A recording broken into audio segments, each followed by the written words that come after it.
મને બહુ ભગત બાપુની એક વાત યાદ આવે છે. પિથલ પરનો કોળિયો કાગવાણીમાં એનું ગીત લખ્યું છે દુલા કાગે.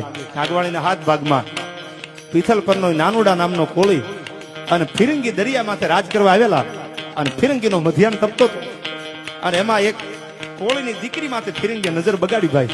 દીકરી ઉપર નજર બગાડી અને નાનપણમાં હક પણ થઈ ગયેલું. તેથી આ ફોનનો જમાનો ને જે કે એને નાના એવા ટપાલના કાગળમાં પિથલ પરના નાનુડા નામના કોળીના દીકરાને કાગળ મોકલ્યો કે નાનપણમાં મારું તારું હક પણ થઈ ગયું છે અને ફિરંગીનો મધ્યાહન તપે છે આ દરિયા કાંઠે અને મારી ઉપર નજર નાખી છે. મને પરણવા આવ્યું ને એ પેલા ફિરંગીને દુનિયામાંથી ઉપાડી લે તો ભલે, બાકી જો મરદનો દીકરો હોય તો ભણવા ન આવતો.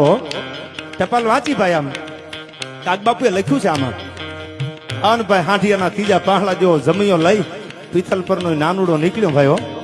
ધોળા દીએ ભરી બજારમાં ફિરંગીને વેતરી નાખ્યો અને પછી ભગત બાપુ એનું ગીત લખ્યું, એ પિથલ પરના નાનુડા બાપ. એટલે